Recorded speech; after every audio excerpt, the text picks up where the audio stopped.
Eh bien, aujourd'hui, je suis littéralement sous le volcan. Il n'y a que des flammes autour de moi et je suis aspiré vers le cœur du volcan. Voilà donc ce que nous faisons quand on nous présente des informations explosives et inédites.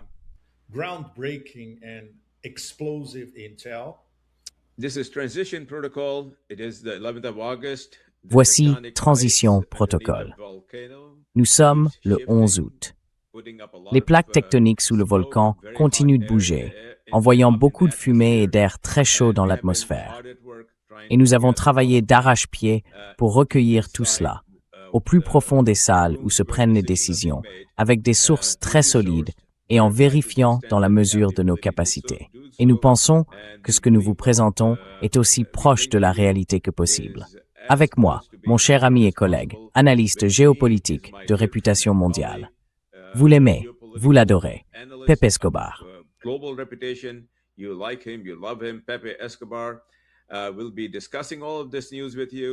Nous allons parler avec vous de toute cette actualité et la révéler au monde. Et nous apportons des informations que vous n'avez entendues nulle part ailleurs. Certainement pas dans les médias traditionnels et certainement pas dans les médias indépendants, parce qu'ils n'ont pas cet accès. Et nous sommes honorés de l'avoir. C'est Transition Protocol. Si vous aimez ce que nous faisons, cliquez sur j'aime et abonnez-vous. Rendez-vous sur notre chaîne Substack pour une modeste contribution de $5 par mois.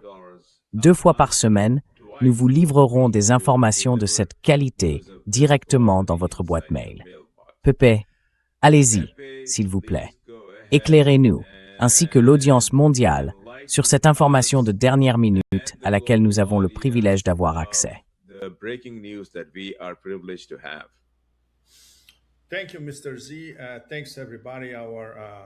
Merci, Monsieur Z. Merci à tous, à notre audience mondiale qui ne cesse de grandir. Eh bien, aujourd'hui, je suis littéralement sous le volcan. Il n'y a que des flammes autour de moi et je suis aspiré vers le cœur du volcan. C'est donc ce que nous faisons quand nous sommes confrontés à des renseignements révolutionnaires et explosifs. Dans certains cas, il y a une source. Dans d'autres, une deuxième source vient corroborer la première. Dans ce cas-ci, une source très privilégiée. Et bien sûr, il est pratiquement impossible de confirmer certains aspects de ces renseignements, compte tenu du caractère explosif du contenu. Alors, encore une fois, je crois que cela devient une habitude entre nous. I think this is becoming a habit between us. I usually get intel reports 5 minutes before. D'habitude, je reçois des rapports de renseignement 5 minutes avant qu'on passe à l'antenne. 3 minutes, 1 minute, parfois 10 minutes, si les astres sont alignés ou si Z ne me lance pas une fléchette au-dessus de la tête. Donc bon, il faut faire avec, n'est-ce pas? Ça fait partie de notre travail. Ce que je vais vous dire n'a pas été directement confirmé par les plus hautes autorités du gouvernement iranien. Premier point, cela pourra être confirmé au cours des prochaines 24-48 heures ou d'ici la fin de la semaine. Il y a 2 possibilités. Ils pourraient opter pour une réponse qui n'en est pas une, ce qu'ils font habituellement quand il s'agit de questions de sécurité nationale extrêmement sensibles pour l'Iran.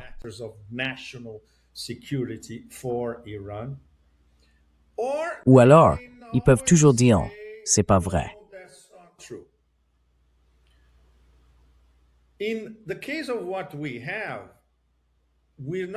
Dans le cas de ce que nous avons, nous n'aurons pas l'occasion de savoir que ce n'est pas vrai. Mais nous pouvons obtenir une réponse de non-réponse, ce qui m'est déjà arrivé il y a 2 mois, lorsque j'ai soumis quelque chose que nous avions révélé ici, à Transition Protocol, et un personnage très important, proche du bureau du guide Mostafa Khamenei, a simplement dit « Je ne peux pas commenter cette affaire ». Mais ce n'était pas un démenti. Et ce n'était pas une réponse de non-réponse. C'était une réponse qui disait, en gros, « Non, nous ne pouvons pas en parler ». Et le gouvernement iranien est très démonstratif lorsqu'il préfère que des questions de sécurité nationale restent en dehors de la sphère publique et que même des médias iraniens, très bien connectés, n'en fassent pas état.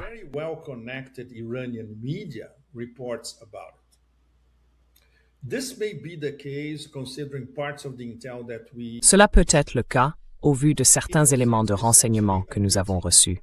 Il s'agit essentiellement d'une rencontre directe entre le président Pezeshkian et le guide Mostafa Khamenei, qui aurait duré pas moins de 6 heures, une rencontre en tête-à-tête. face-to-face meeting. Essentiellement, ces renseignements cherchent à nous dire que Pezeshkian a présenté un argumentaire très clair au guide Mostafa Khamenei sur la manière dont, disons-le ainsi, la situation de ni paix ni guerre vis-à-vis des États-Unis devrait évoluer à partir de maintenant. The United States should proceed En même temps que cette très longue conversation entre le président et le guide, il faut probablement comprendre un fait fondamental. Mostafa Khamenei, depuis le début, alors qu'il était encore le fils de l'ayatollah Khamenei, n'a jamais cru aux négociations avec les Américains. son of Ayatollah Khamenei, he never believed in negotiations with the Americans.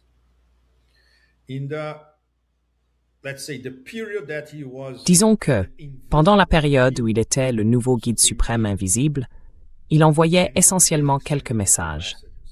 Il y a eu des fuites dans les médias iraniens au sujet de réunions qu'il avait eues avec des membres du Conseil suprême de la sécurité nationale. Il était plus ou moins clair que sa réaction instinctive initiale face aux Américains était la bonne, parce que les Américains ont en gros fait exploser le protocole d'accord, comme vous le savez tous.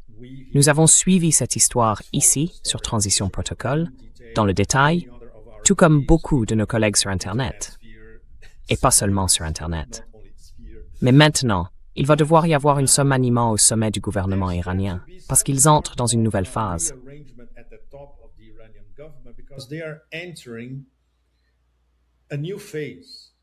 And this new phase, we could characterize Et cette nouvelle phase, on pourrait la qualifier de phase finale des négociations. it's maybe the On n'y est pas encore. towards C'est peut-être le chemin qui y mène.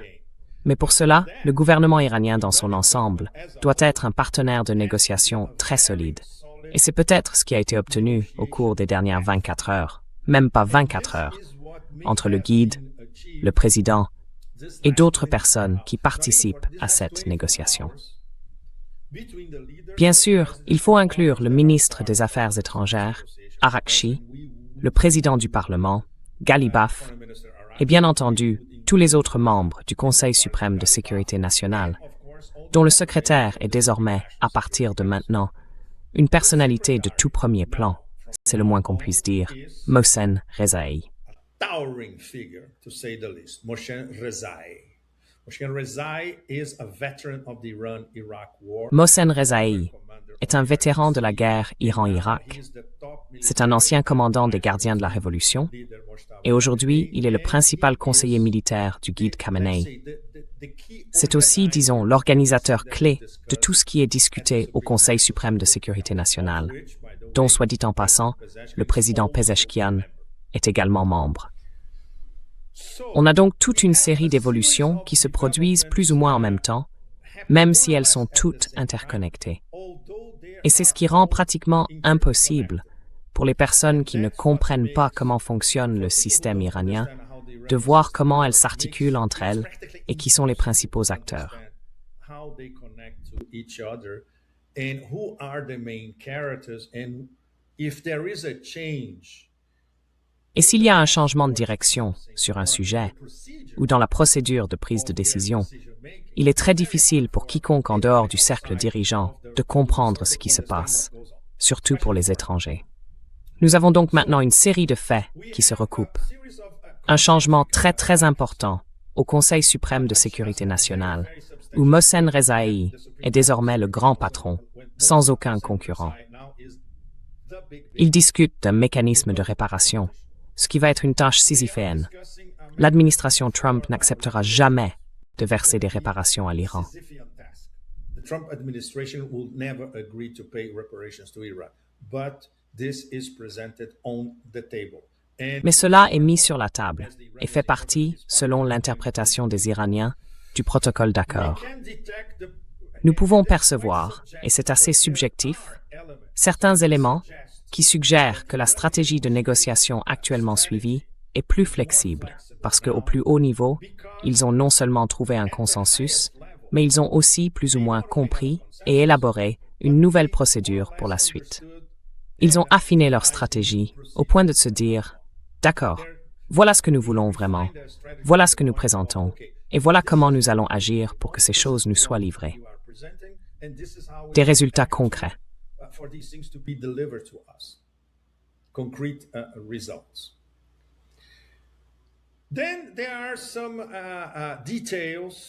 Il y a ensuite des détails assez fascinants. En fait, si l'on considère l'ampleur de la relation entre l'Iran et le Pakistan. Cette relation doit à tout moment reposer sur la confiance. Surtout maintenant, avec un nouvel élément, un élément explosif, théoriquement explosif, sur l'échiquier, le pacte Mecca de type OTAN entre le Pakistan, l'Arabie saoudite et la Turquie. D'ailleurs, les Pakistanais en avaient informé l'Iran à l'avance. C'est très important. Cela prouve qu'il existe une relation de confiance. Et puis, il y a quelque chose qui pourrait se produire d'ici la fin de cette semaine, le vendredi 14 août, en fait. Cela a été reporté. Ça aura lieu après. Le 14 août, c'est le jour de l'indépendance du Pakistan. August 14 is Pakistan's Independence Day. And this is something we reported 2 weeks ago or so. Et c'est quelque chose que nous avons rapporté il y a 2 semaines environ, ou un peu plus d'1 semaine, si je me souviens bien. Une délégation dirigée par Kalibaf se rendrait à Islamabad le 14 août et y resterait probablement 2 jours. Parce que le 16 août est l'une de ces échéances qui disparaissent dans le brouillard de la guerre, mais elles sont toujours là. C'est la fin de la période de 60 jours pour les négociations du protocole d'accord, que les États-Unis ont fait exploser. Mais le calendrier reste en place. C'est le 16 août. D'ici le 16 août, ils auraient dû parvenir à une sorte d'accord. Le problème, c'est que les Américains ont tout fait exploser. Alors, cette délégation iranienne, dirigée par Kalibaf, va-t-elle bientôt se rendre à Islamabad? Oui, mais après le 14 août. Donc, nous avons tout cela qui s'imbrique.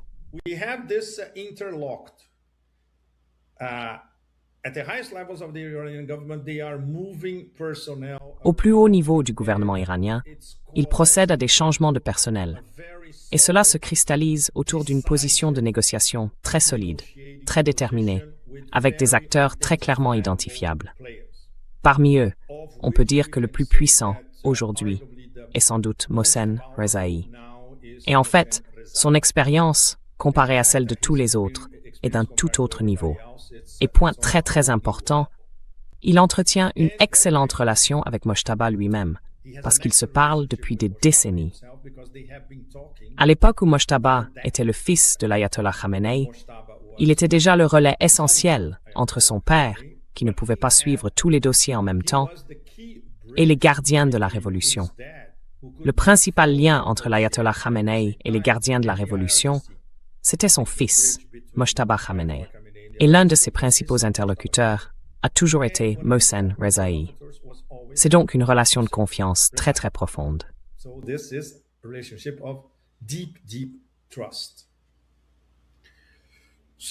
Donc, d'accord, on peut vous poser une question rhétorique à tous vous qui nous écoutez.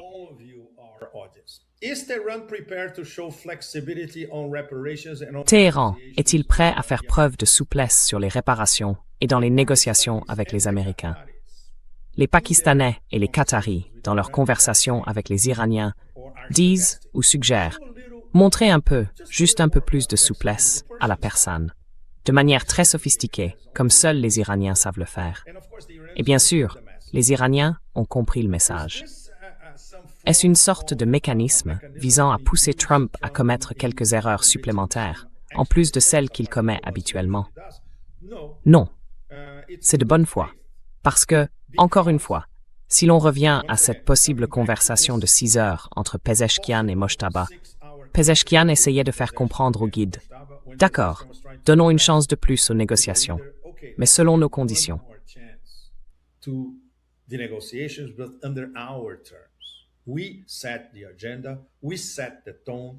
fixons l'ordre du jour, nous fixons le ton et nous fixons les conditions.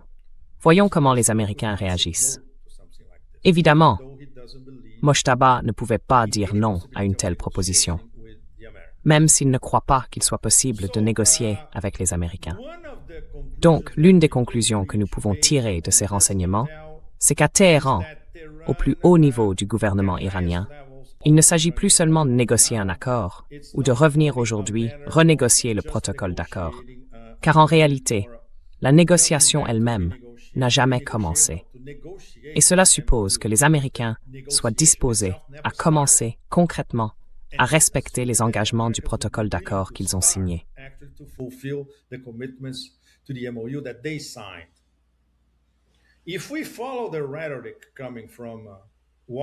Si l'on suit la rhétorique qui vient à la fois de Mar-a-Lago et de Washington, sans même parler des publications sur les réseaux sociaux, il y a moins que 0 chance, au ciel, en enfer ou au purgatoire, que Trump respecte un jour le moindre engagement du protocole d'accord.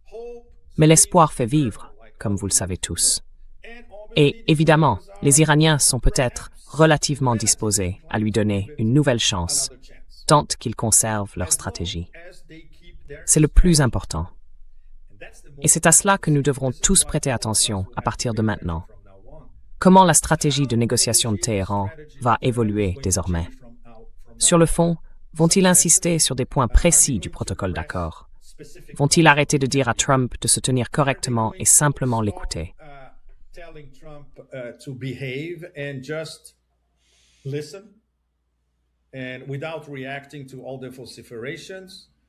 Et sans réagir à toutes ces vociférations, vont-ils créer de nouveaux faits accomplis sur le terrain? Et cela veut dire, sur le terrain, dans les airs et dans tout le golfe Persique, jusqu'en Irak, jusqu'en Jordanie, et ainsi de suite. Des faits de guerre irréfutables? Pour l'instant, personne ne le sait avec certitude. Donc une chose que nous pouvons, et encore une fois, rien de tout cela n'a été officiellement confirmé par le bureau du guide suprême, l'Ayatollah Khamenei. Cela repose sur la source privilégiée dont nous disposons, qui a accès au bureau du guide suprême, et qui peut, je dirais avec un haut degré de certitude, transmettre des renseignements provenant des plus hauts niveaux du gouvernement iranien. Mais elle sait aussi que si ces renseignements deviennent publics, ce sera un énorme problème pour elle, en tant que source et en tant que membre de tout le système.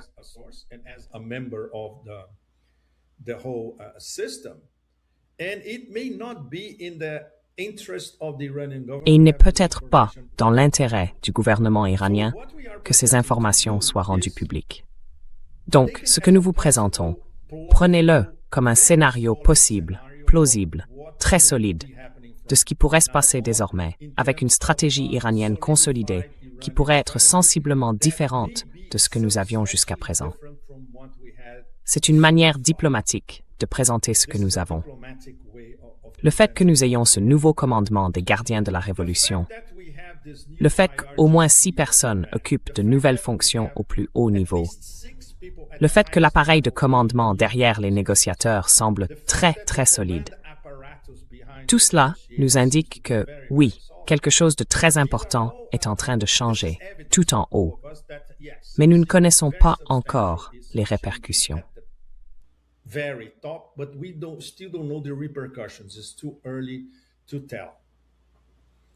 C'est trop tôt pour le dire. Donc il ne s'agit pas seulement de dissuasion. C'est aussi la manière dont l'Iran va consolider son nouveau statut de grande puissance en Asie occidentale, de grande puissance à l'échelle de l'Eurasie et de grande puissance émergente dans tout le sud global. C'est le nouveau statut de l'Iran aujourd'hui. Alors, Mohsen Rezaei correspond-il au schéma que j'essaie de vous décrire? Bien sûr.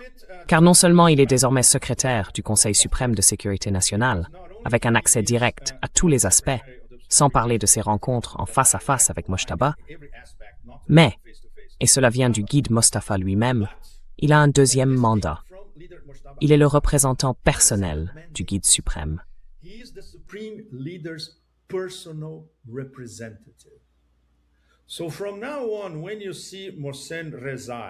Donc, à partir de maintenant, quand vous voyez Mohsen Rezaei, disons sur X, Twitter X par exemple, dire quelque chose, c'est la voix de Mostafa Khamenei lui-même.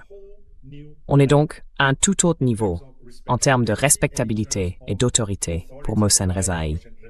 Et quand il dit quelque chose, c'est la position officielle au plus haut niveau du gouvernement iranien. Pezeshkian ressort lui aussi de ce remaniement en position de force en exerçant son autorité présidentielle. Et en même temps, Mojtaba l'écoute et écoute la manière dont il propose que la négociation soit menée désormais.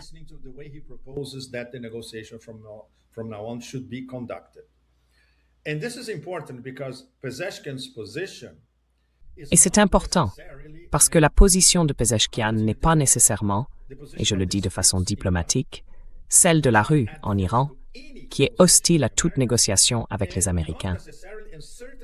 Et elle n'a certainement rien à voir avec la position de certains membres, disons, plus agressifs au plus haut niveau des gardiens de la Révolution.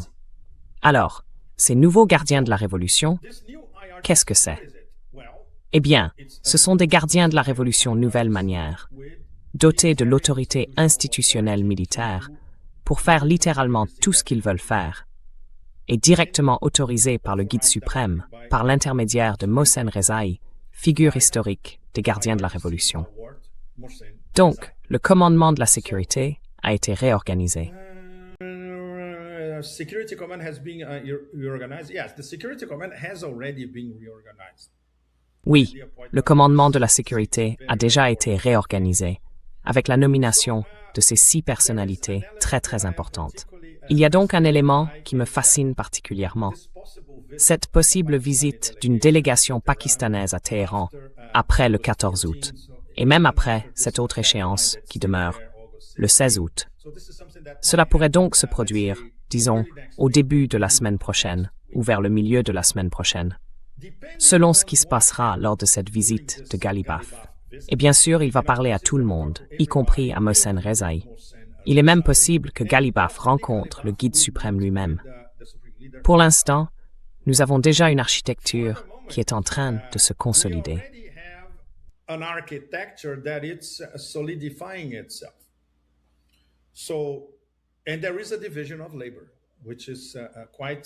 Et il y a une répartition des rôles qui est assez importante. Oman s'occupe de l'aspect maritime, disons, de la mise en œuvre maritime. C'est une façon très diplomatique de le dire. Mais Oman propose, après avoir passé des jours à en discuter avec les Iraniens, cet accord technique temporaire sur la navigation dans le détroit d'Ormuz, le chenal iranien au nord, le chenal omanais au sud. Mais en réalité, l'Iran contrôle tout dans le chenal nord, et peut-être 50% du chenal sud via Oman. Cet accord est pratiquement conclu. Il pourrait être signé d'ici la fin de cette semaine ou au début de la semaine prochaine.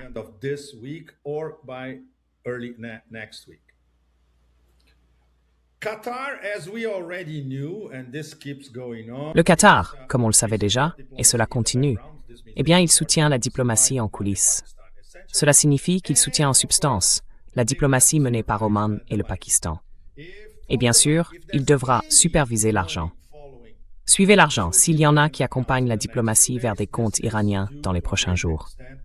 Cela est dû, dans une large mesure, au rôle du Qatar et des banques qataries. C'est très important.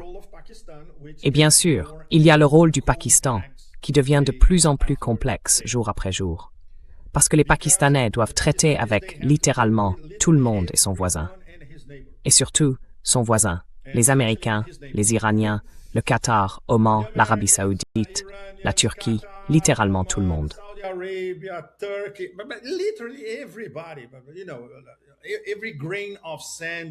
Vous savez, chaque grain de sable sur l'ancienne et la nouvelle route de la soie.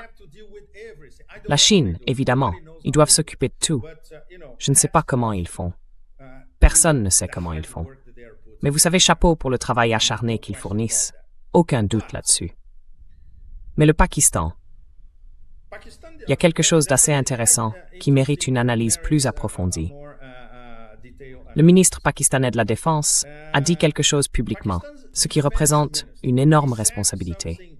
Il a essentiellement affirmé que Washington et Téhéran se rapprochent d'un accord. Aucun détail. Quel genre d'accord? Est-ce que cela veut dire que les Américains reviennent au protocole d'accord? Non. Does that mean that the Americans are going back to the MOU? No. There's no evidence supporting that as it stands. À ce stade, rien ne vient étayer cela. Et bien sûr, l'aspect le plus compliqué, c'est que même si le Pakistan continue d'avoir ce rôle de médiateur, de messager, il est désormais directement impliqué dans un accord extrêmement compliqué et encore très opaque. Je l'appelle l'accord de l'OTAN sunnite, signé à la Mecque avec l'Arabie saoudite et la Turquie. Je suis sûr que vous avez tous entendu toutes sortes de scénarios possibles sur la nature de ce monstre, la main, ou sur le fait qu'il ne serait qu'un produit de l'imagination de quelqu'un. Est-ce réel? Est-ce une fiction? Est-ce une opération de relations publiques? Et ainsi de suite. Nous avons donc trois faits inaliénables, tous réunis du même côté de l'échiquier. Nous avons une puissance nucléaire musulmane, islamique. Nous avons le bras oriental de l'OTAN, la deuxième plus grande armée de l'OTAN au monde, qui se trouve essentiellement sur le territoire eurasiatique. Nous voyons à travers toute l'Anatolie.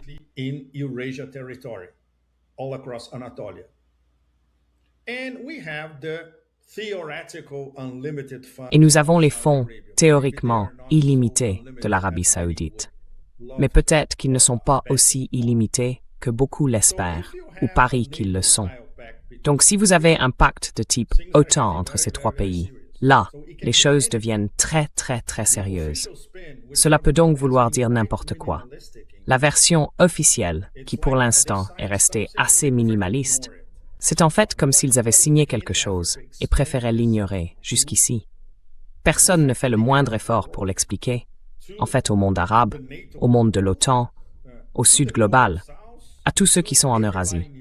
En fait, à une audience mondiale. Est-ce un pacte pour empêcher Israël de devenir complètement fou? C'est possible. Est-ce un pacte contre l'Iran? Pas vraiment. Et si c'était le cas, l'Iran couperait tout simplement ses relations avec le Pakistan, comme ça, du jour au lendemain.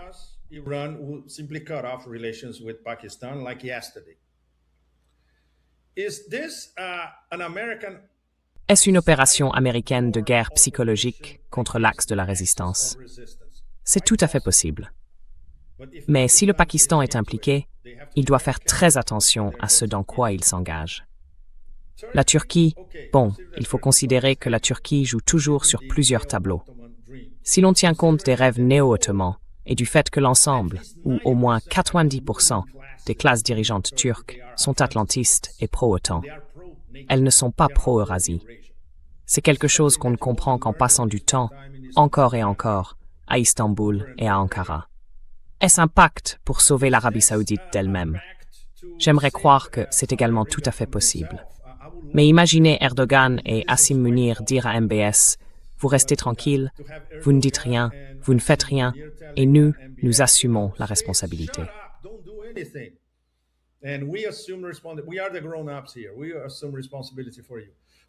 Nous sommes les adultes, ici. Nous assumons nos responsabilités envers vous. Donc tous les scénarios possibles s'appliquent à cet accord de la Mecque, qui reste très douteux, très opaque. C'est mon interprétation personnelle, et je vous donne à tous le droit d'être complètement en désaccord. Mais le fait essentiel, c'est que nous ne savons toujours pas précisément ce que contient ce pacte, et c'est très dangereux de ne pas en avoir tous les détails. Alors, cela va-t-il entraver une éventuelle remise en état des canaux de communication déjà détruits entre les États-Unis et l'Iran? Non. Si le Pakistan le dit très clairement, en particulier aux Iraniens, et si Islamabad répond à toutes les questions de Téhéran concernant ce pacte, qui est après tout lié au nucléaire. C'est pour cela que c'est si grave.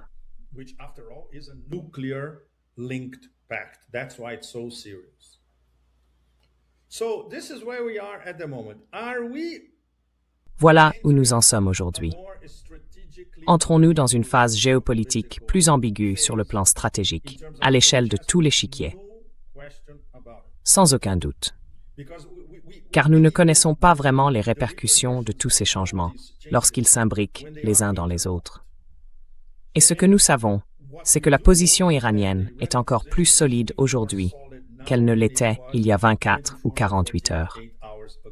Sont-ils pressés de conclure un quelconque accord? Non, au contraire. Connaissent-ils les échéances qui contraignent la présidence américaine? C'est de loin ce qu'ils connaissent le mieux. D'ailleurs, l'une de ces échéances tombe en plein milieu de cette semaine, la ligne rouge concernant l'épuisement des réserves stratégiques américaines de pétrole. depletion of the American strategic petroleum reserves. It's falling now, this week, as we speak. Tout s'effondre en ce moment même, cette semaine, pendant que nous parlons. Toutes les pressions intérieures contre Trump, toutes les pressions intérieures exercées par l'axe sioniste, toutes les pressions intérieures exercées par les donateurs de Trump. Les Iraniens savent tout cela. Ils ne sont donc pas pressés. Ils regardent Trump se faire consumer par les flammes de toutes ces pressions accumulées. Donc sur cet aspect précis, lui, Trump, est sous le volcan. Et, évidemment, il refuse toujours la seule porte de sortie qui s'offre à lui, revenir au mémorandum d'accord. Est-ce que les Iraniens vont accorder à Trump ce retour au mémorandum d'accord comme une faveur? Bien sûr que non. Il va devoir le supplier. Et s'il le supplie, il supplie le Pakistan. Une seconde, il n'y a personne d'autre à qui supplier. One second, there's nowhere else to beg to. He has to beg to Islamabad. Please get me back on the table. Il va devoir supplier Islamabad. S'il vous plaît, remettez-moi à la table des négociations avec ces foutus Iraniens. Et surtout, maintenant que l'Iran, avec ce remaniement à Téhéran, est beaucoup plus cohérent et solide, il sera bien plus difficile pour les Américains de parvenir à quelque accord que ce soit. Voilà. Donc, c'est plus ou moins, j'ai essayé de vous donner une évaluation réaliste, de renseignements vraiment révolutionnaires. Mais nous ne pouvons pas confirmer avec une certitude absolue certains aspects de ces renseignements. En revanche, nous pouvons prévoir qu'à partir de maintenant, la conversation va changer de manière substantielle. Les règles du jeu, Téhéran est en train de modifier les règles du jeu à partir de maintenant. Et les Américains, je ne suis pas sûr que l'administration Trump comprenne à quoi elle va devoir faire face désormais. What they are up against from now on. It's not what they were up against until 24 hours ago. Ce n'est pas ce à quoi ils faisaient face il y a encore 24 heures. C'est une toute autre histoire. Et bien sûr, les médiateurs, le Pakistan, Oman, le Qatar, continuent de jouer leur rôle. Ils consolident tous leurs efforts de médiation, dans l'attente, en espérant que cette fenêtre d'opportunité, encore si étroite pour remettre tout cela sur les rails, existe toujours. Mais c'est là que nous entrons, bien sûr, dans ce que nos amis chinois appellent un territoire propice. Or, la vie, comme nous le savons tous, n'est jamais très propice. La vie peut être une vraie salope. Alors d'accord, Monsieur Z, voilà mon résumé de la situation actuelle. N'hésitez pas à intervenir, à me corriger, à me démolir, vous savez, à me jeter contre le mur. Tout ce à quoi vous vous estimez en droit, d'accord?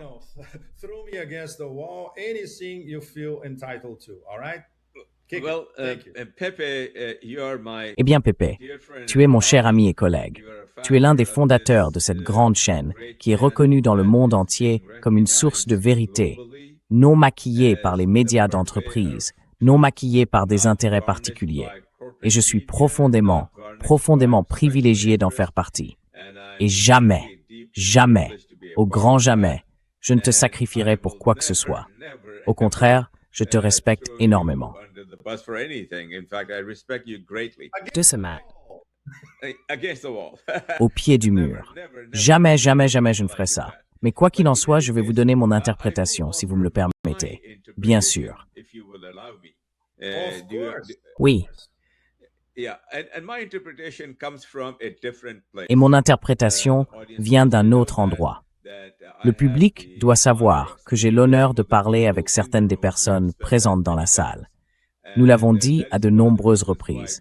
Et c'est l'une des raisons pour lesquelles nous avons accès à ces informations que, à notre connaissance, personne d'autre n'a.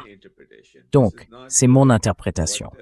Ce n'est pas ce que Pepe a pu vous dire, ni ce que la chaîne vous dit. Mon interprétation. Mon interprétation, c'est que nous avons rapporté sur cette chaîne, il y a quelques jours avec Larry, que Mustafa, en quelque sorte, a pris le contrôle.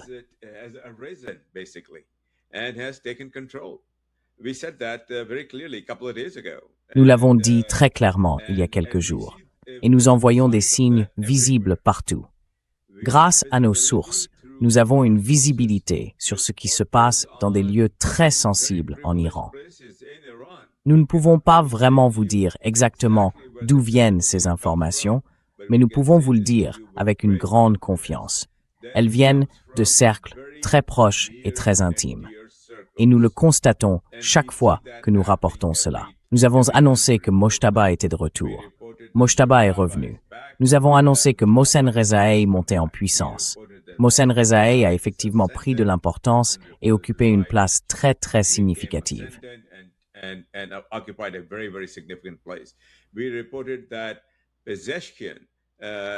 Nous avons indiqué que Pezeshkian monte en grade et en influence. Des points de vue qui s'alignent sur ceux d'Arakchi sont compris et appréciés par le guide suprême. Nous disons que nous le voyons se produire. Nous voyons donc toutes ces choses. Et si nous les voyons, c'est parce que nous avons accès à ces informations. Nous sommes très honorés d'avoir cet accès et ce privilège de vous les transmettre. Alors, voici maintenant mon interprétation. Mon interprétation, c'est que Trump est sur le départ. C'est une évaluation forte et audacieuse que je vais faire. Il ne tiendra pas avec sa politique de pression maximale qu'il a proclamée avec véhémence, haut et fort, depuis la Maison-Blanche. Tout cela est en train de disparaître et l'Iran est en ascension.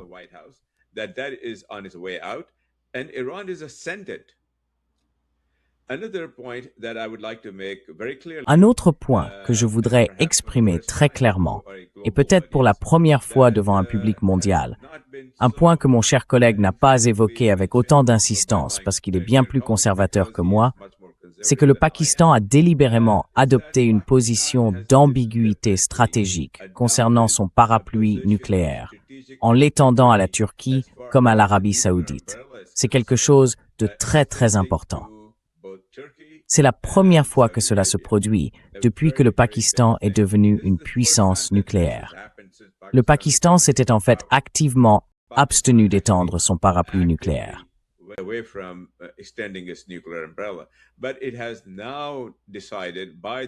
Mais, avec ce pacte de la Mecque, il a désormais décidé d'étendre cela à la Turquie et à l'Arabie saoudite. Et l'on me dit que cela sera bientôt étendu à certains autres pays. L'un des pays dont notre public sera heureux d'apprendre qu'il a été invité à des discussions, c'est l'Iran. Ce serait énorme si cela se produit. Un véritable bouleversement tectonique. Ce serait encore plus tectonique, un changement encore plus grand que ce dont nous avons parlé. Parce que l'animosité entre Riyad et Téhéran commencerait à se dissiper progressivement, avec le Pakistan comme lien entre les deux. Et cela modifierait profondément, de manière considérable, ce que seront les 50 prochaines années en Eurasie.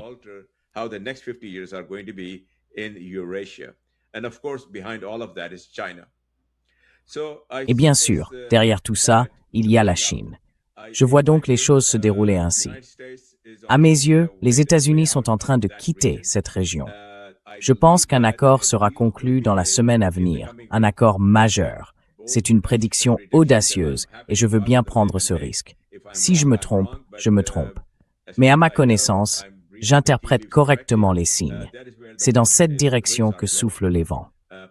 Le Pakistan attend une délégation de 21 membres venant de Téhéran, probablement dirigée par Ghalibaf, et probablement porteuse d'un mandat de Mojtaba et de Mohsen Rezaei, qui mettra la touche finale permettant la conclusion d'un accord.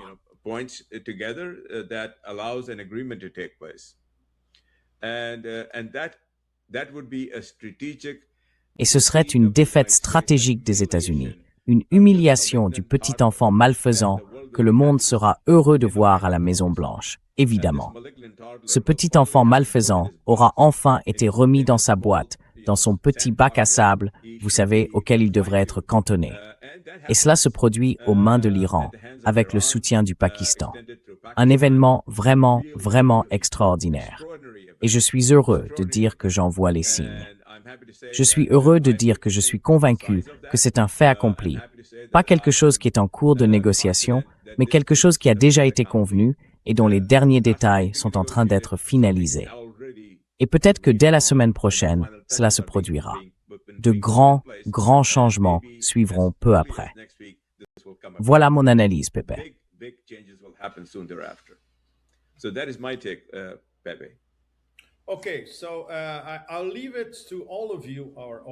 Bon, je vous laisse donc la parole à tous, à vous, notre public.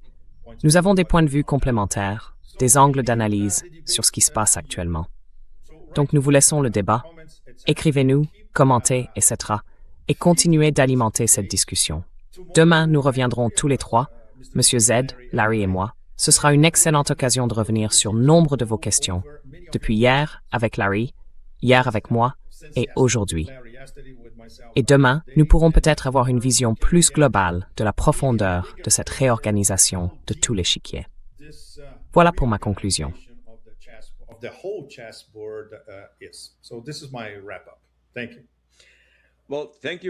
Merci. Eh bien, merci infiniment à notre public mondial. Nous vous sommes profondément reconnaissants de nous soutenir. Nous avons reçu d'énormes éloges venant du monde entier et nous vous en sommes très reconnaissants. Continuez, s'il vous plaît, à vous abonner à notre chaîne. Cliquez sur le bouton j'aime, les algorithmes apprécient ça. Et si vous souhaitez soutenir notre travail, rendez-vous sur notre chaîne Substack sous le même nom, Transition Protocol. Devenez membre payant et ce briefing de grande qualité arrivera dans votre boîte mail 2 fois par semaine. Alors à demain. Merci beaucoup. Au revoir. Santé activité, merci.